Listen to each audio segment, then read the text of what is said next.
For over a century, the incandescent light bulb has been the symbol for a great idea. But here's the thing. It's actually a terrible light bulb. Seriously, most of the energy it uses is just wasted as heat. But lurking in the wings was its rival, a tiny little electronic component called an LED. It was way more efficient, but for decades, it had this one massive, seemingly impossible problem to solve before it could ever hope to light up our world.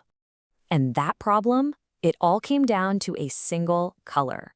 A color so difficult to make that it held back a multi-billion-dollar revolution for 30 years. It stumped the greatest minds in electronics. So, what was this elusive, impossible color? It was blue. Just look at this timeline. The first red LED, that was created way back in 1962. Green followed just a few years later. And with red and green, yeah, LEDs were useful for things like calculator displays and little indicator lights. But to create pure white light, the kind you need to actually replace a light bulb, you need red, green, and blue. And for almost 3 decades, the entire world of electronics was just stuck. This innovation gap, this chasm where blue was supposed to be, was so vast, people were starting to think it might never be crossed. And so the quest began. Every major electronics company on the planet, we're talking IBM, GE, Bell Labs, they all poured hundreds of millions of dollars into this. They threw thousands of researchers at the problem because they all knew that the first company to crack the blue LED would unlock a technology worth billions. And for 30 straight years, they all failed. This is where our story's hero comes in, and believe me, he is the last person you would ever expect. His name is Shūji Nakamura. He was an engineer at a small Japanese chemical company called Nichia. His semiconductor division was failing, his lab was literally built from equipment he scavenged and welded together himself, and his senior colleagues kept telling him his research was a total waste of money. It got so bad that his supervisors eventually just told him to quit. So out of what sounds like sheer desperation, Nakamura went over his boss's heads. He went directly to the company's founder with this wild proposal. Let him, a researcher with no PhD at this tiny company, try to create the blue LED that all the giants of the industry had failed to make. And in this incredible gamble, the founder said yes. He bet $3 million, about 15% of the company's entire annual profit, on Nakamura's moonshot project. To really get how huge of a gamble this was, we gotta understand the physics of what Nakamura was up against. So let's do a quick dive into how an LED actually works and why making blue light was so ridiculously hard. Okay, it all comes down to a concept called the band gap. Think of it like this. Electrons in an atom are like people sitting in the lower level of a stadium. That's the valence band. The upper deck, that's the conduction band. The band gap is just the energy an electron needs to make the jump from the lower seats to the upper ones. Now, when that electron falls back down, it releases that energy as a little particle of light, a photon. A small jump creates a low-energy red photon. A much, much bigger jump creates a high-energy blue photon. The whole problem was finding a material with a band gap that was perfectly sized for blue. Now, a semiconductor all by itself isn't that useful. The magic really happens when you dope it, which just means you're intentionally adding some tiny impurities. If you add an element with extra electrons, you get what's called an N-type or negative semiconductor. But if you add an element with fewer electrons, you create a P-type or positive semiconductor, which is full of these holes where electrons are missing. Think of them as two opposite puzzle pieces. They're the essential halves of every single LED.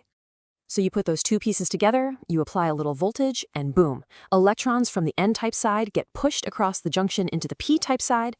There, they find all those empty holes, and they just fall right in. And what happens when they fall?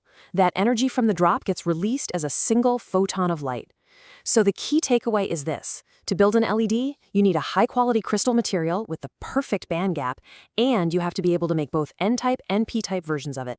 Okay, so now that we've got the science down, you can really appreciate the 3 colossal mountains Nakamura had to climb, and you can see how he pulled off the 3 radical breakthroughs that had stumped the entire world for decades. Right off the bat, Nakamura had a crucial choice to make. The whole industry, and I mean everyone, was betting on a material called zinc selenide. It grew into these beautiful, nearly perfect crystals. The only problem was nobody could figure out how to make a P-type version. The other option, gallium nitride, was seen as a complete joke, a dead end. It had over 10 billion defects per square centimeter, and just like zinc selenide, no one could make a P-type of it either. So, while hundreds of researchers were chasing the favorite, Nakamura chose the long shot. It was widely seen as career suicide. So his first problem was those 10 billion crystal defects.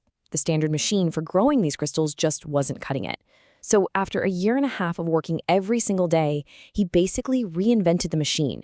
He built his own and added a second gas nozzle, creating this clever two-flow system. It used an inert gas to literally pin the crystal-forming gases down onto the surface, which stopped them from mixing up and creating junk. And the result?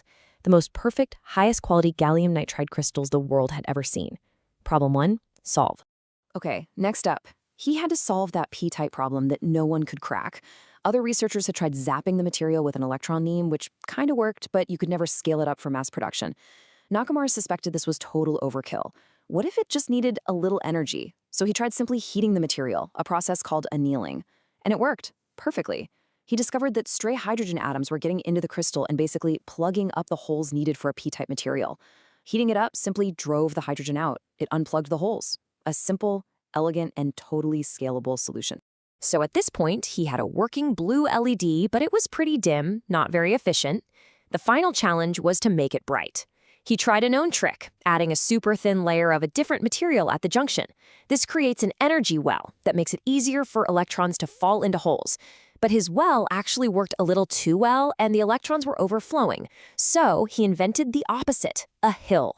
He added another layer, this time of aluminum gallium nitride, which has a larger band gap. It acted like a wall, trapping the electrons in the well and forcing them to convert into light.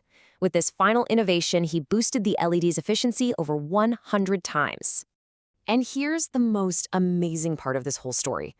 While he was making these world-changing breakthroughs, his new CEO, who never supported the project in the first place, was repeatedly sending him notes ordering him to stop.